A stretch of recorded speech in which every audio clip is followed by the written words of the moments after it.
Welcome back to another video. It is a Sunday again, and today we are going to be talking about money and becoming friends with your money and how getting on top of your finances can be one of the most profound things that you can do in your life. And I want to talk about, like, especially for women, I feel like money and finances and being mindful and intentional with our money is at least something that was not talked a lot about in my friend circle, in my community circle.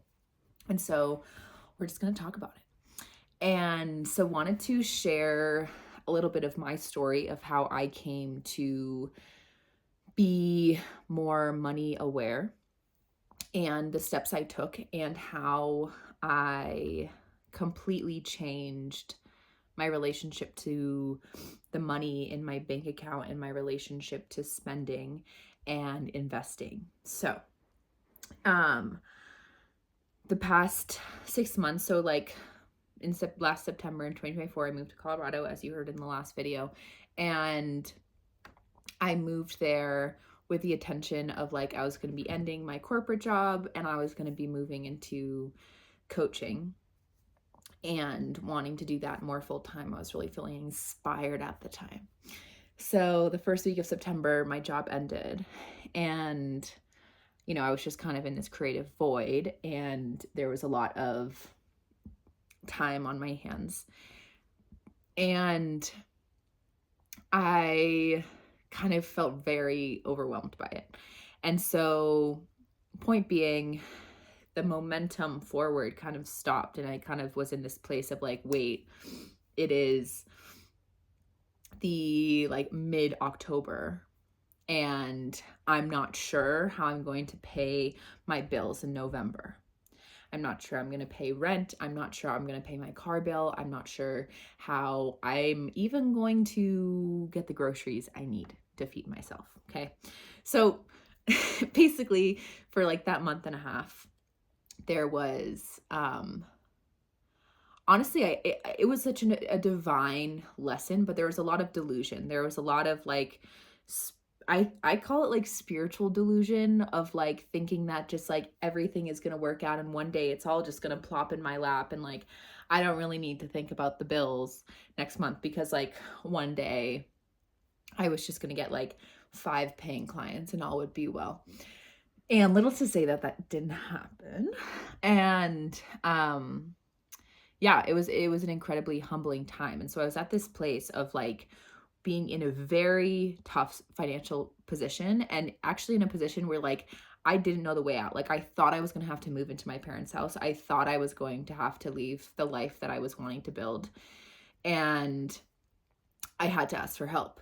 And so I had to get like really fucking honest with myself. And I was like kind of frantically looking for a job at that point, and like nothing was lining up. Nobody was getting back to me. It was just like the universe was like bringing me to my core.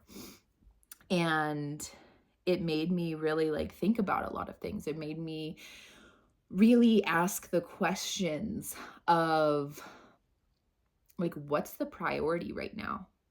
And I feel like for years I've been in a cycle of kind of just like being a floating fairy. Like, I'm gonna travel in South America, then like I get a fun job in Montana and I have so much fun here and I meet like the most important people in my life and it was great. And then I stay in Bozeman and then I'm coaching and then I'm moving to Guatemala and then I'm moving to Connecticut and then I'm moving to Montana and then there's just like it's been so much movement, and there's hasn't been financial stability through all that. Like a lot of my travels I've just saved up, I've gone for a few months and then I have to come back and I have to make money.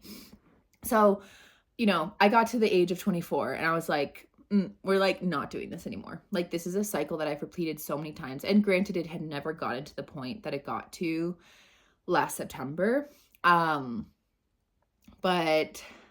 yeah, I was like, I'm done with this.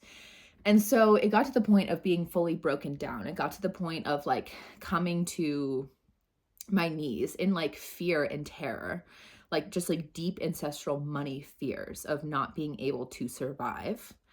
And like budgeting food like I had never had before. I was just eating rice and lentils, like what I could afford. It was like crazy.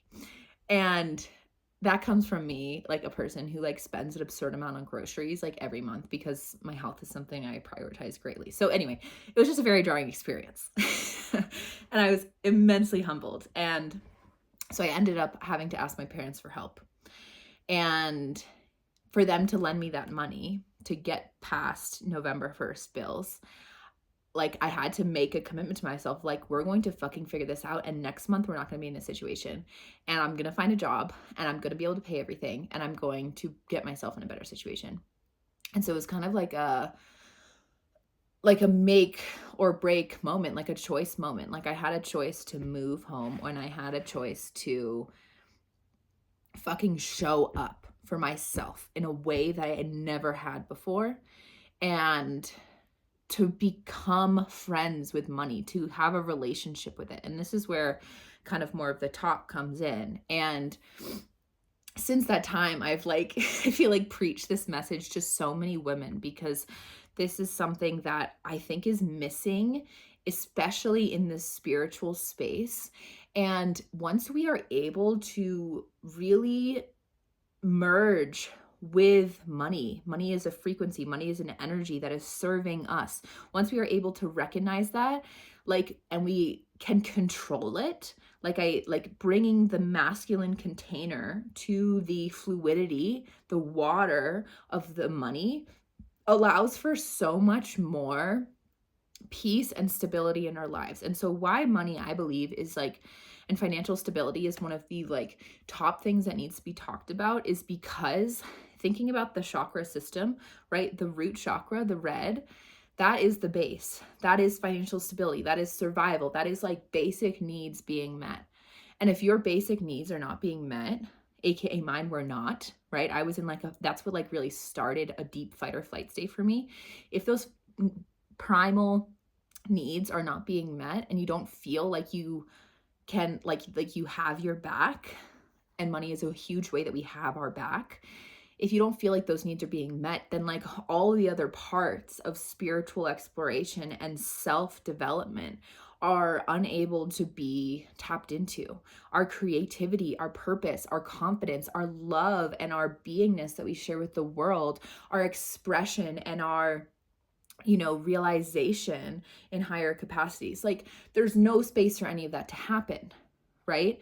And so also a conversation about privilege is really important here, right? Like having the privilege to live in a comfortable lifestyle, and to come from a background where you're not like living on the streets and are not like scrapping by every month. Like when we have those kind of codes within our DNA of how to manage money and how to gain more money and to step up and go places in the world, like that's such an opportunity that, at least for me, I had to, and I'm continuing to learn to leverage, right? So like this existence and is like top 1% of the world. I actually read the statistic that like if you're making $34,000 a year, then you're in the top 1% of the world or something like that. And I was like, that's crazy.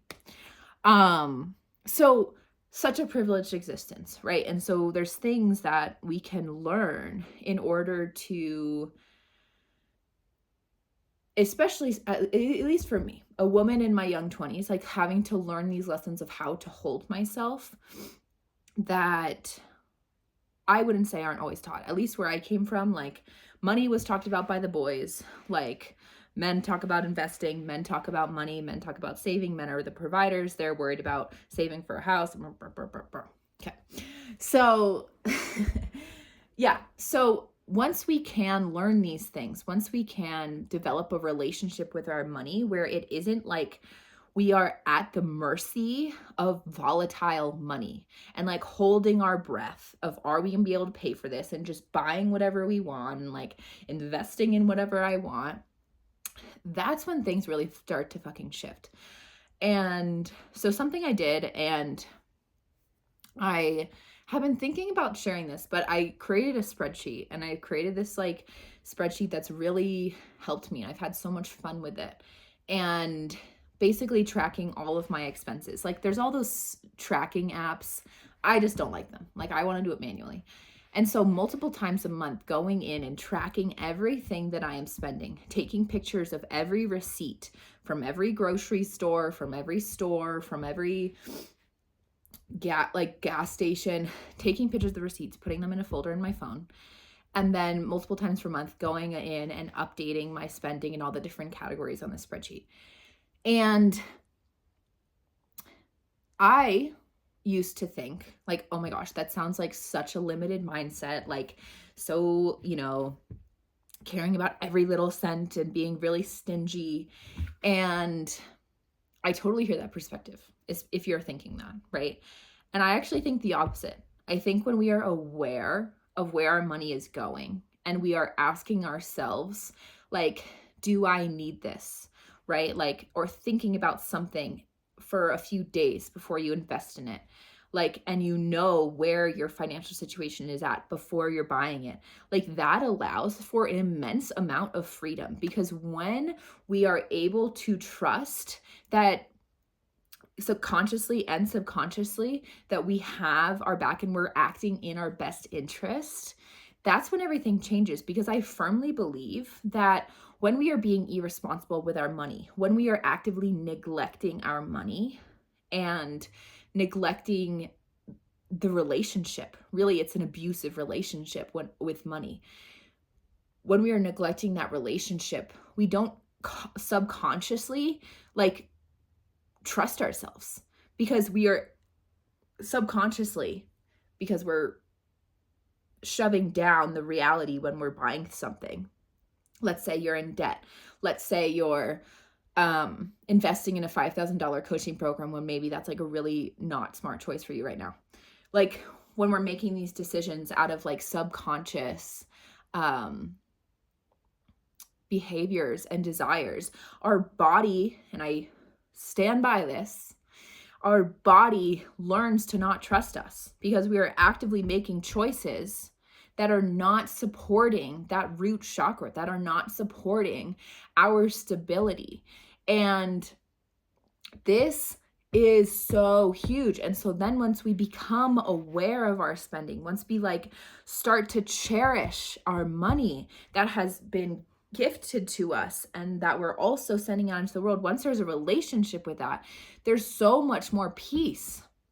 And I know, at least for me, like I used to have like anxiety and like fear around looking at the number in my bank account because I'm like, oh, it's just going down because I keep spending. But it's like, sister, like I know it's scary. I know looking at the debt numbers is scary. I know maybe looking at your monthly income is scary, and like maybe the realization that you can't really afford the life that you're currently living is scary.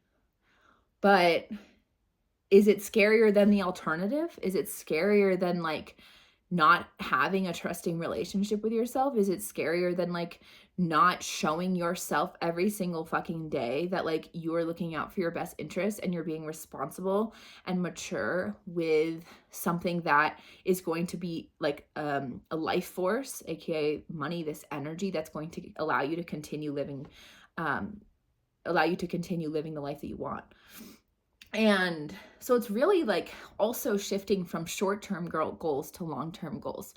And that's something I'm honestly still working on. I read a great book that I will link in the show notes. It's called Financial Freedom, and it just makes like investing and everything like really tangible for someone who like didn't study accounting or finance. But shifting from the short-term goals of like just wanting this dopamine hit, just wanting this new thing, just wanting this program so I can be better at this, so I can be enough. And like my current goal, like I'm out of being stressed about month to month, right? Like, which is such a blessing. And my next goal is to save $10,000. And, for the first time in my life, I have a high yield savings account. And then after I hit the $10,000, then it'll be about investing in different stocks and bonds and perhaps like cryptocurrency. And so thinking about these things, and as a woman, that can be some of the most empowering shit you ever do. Because as a woman, I feel like in the world today, there's definitely been external as well as internalized narrative that like, just find the man and he'll take care of you and like you'll be fine. And at least that's part of the culture that I grew up in. And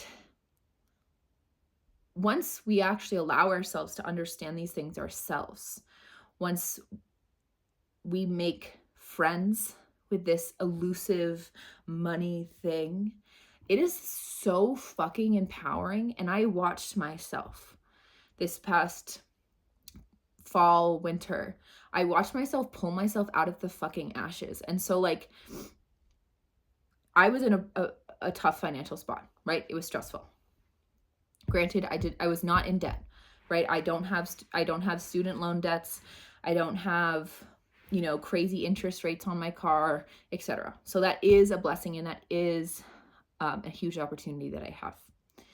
But I truly believe whether you're $30K in debt, whether you're $15,000 in credit card debt, whether you are just scraping by and wondering like if you can buy food this month, like I totally believe that once you shift your perspective, once you look in the eye of the monster that's scaring you, aka your bank account, the reality of your financial situation, once you look it in the fucking eye and you look yourself in the eye and you're like, let's do this. Like, I want to change. And sometimes, you know, you have to be brought down to your knees in order for things really to change. That's just a reality sometimes. At least it was for me. But when that happens, oh my gosh, like you can do anything.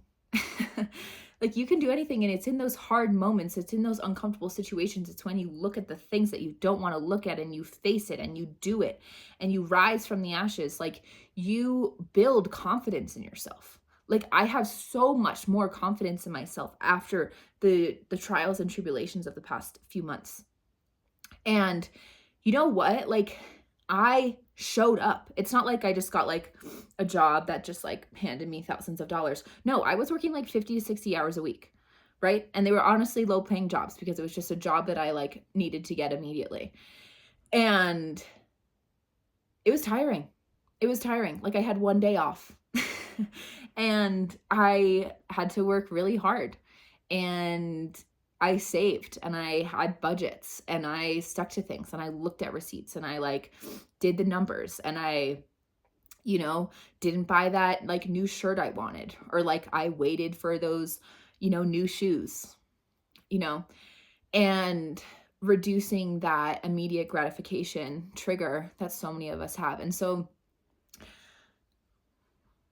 the point of this video is, if you are in a situation like that, if you are flabbergasted how your financial situation got to where it is and you are feeling underwater and you're not sure how you can continue and you're scared that you're going to have to stop the life that you want to be living, I so hear you. And may this story be a confirmation to you that like you can do this. And it's a matter of if you want to change, if you want things to be different. And belief and fire in your ass can be some of the most powerful things. And self-honesty is one of the most powerful things. And I actually, a little story on that, like there was a moment when my parent, like when I was needing to ask for money from my parents, and they were like, what happened? And I had to be so fucking honest and be like, honestly, I don't know. I was a little delusional and irresponsible, and like being honest with yourself. And like,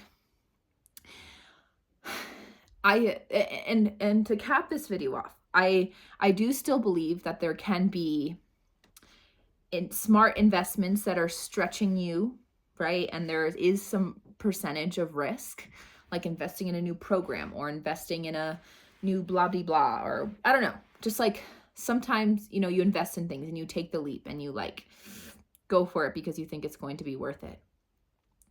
There are situations like that, but it's so smart to do those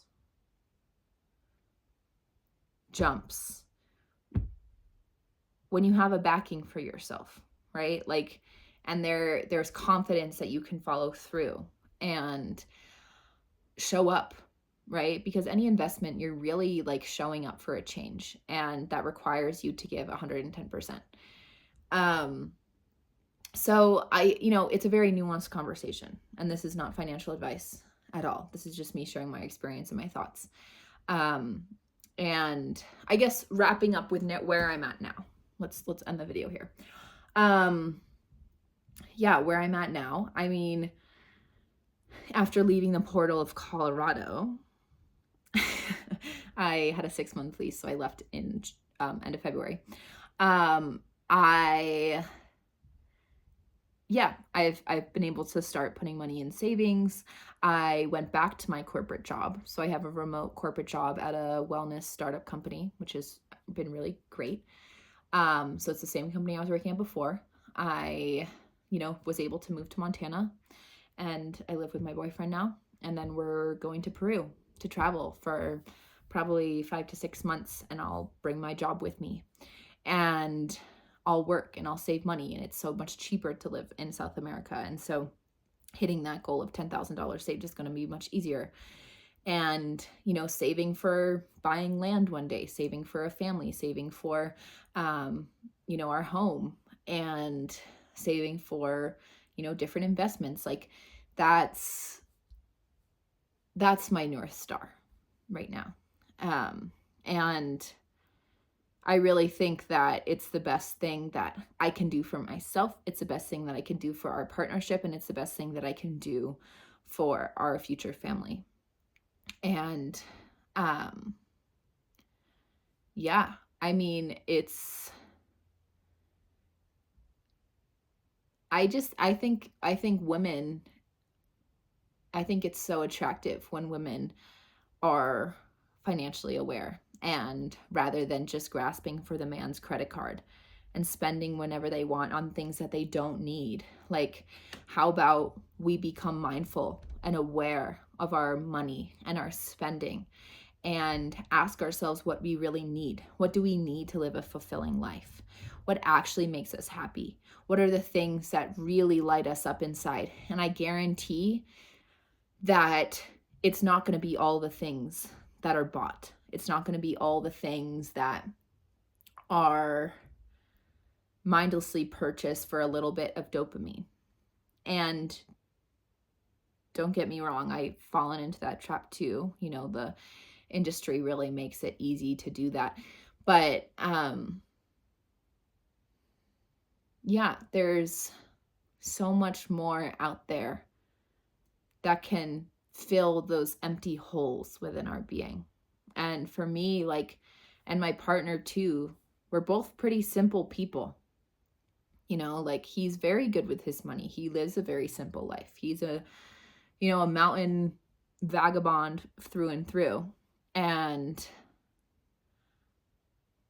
we're going to build a life in South America, where things are simpler. You have a few clothes that are made from real earth materials. You have simple food that's nourishing. You have a simple house. You have a comforting house and a community around you that fills your soul, and there's music and there's song and there's dancing and there's connection to nature. Sign me up for that over any overly materialistic life any day. So, to each their own, of course. But yeah, I think it's for anybody in there at that stage of their life when they're really starting to think about building a future, either with somebody or with themselves or with a friend. I think it's important to think about these things. What do you actually want? Behind what social media and YouTube and all these influencers tell you that you should want. What do you actually want? I want connection. I want children, and I want a home. And a home where I'm barefoot most of the time and outside most of the time. So ask yourself these things. And I think addressing your financial situation is what's going to allow those dreams to continue to unravel and bloom. So that was a long chat. So thank you for being here. But yeah, would love to hear if any of this resonates, and I will see you in the next video.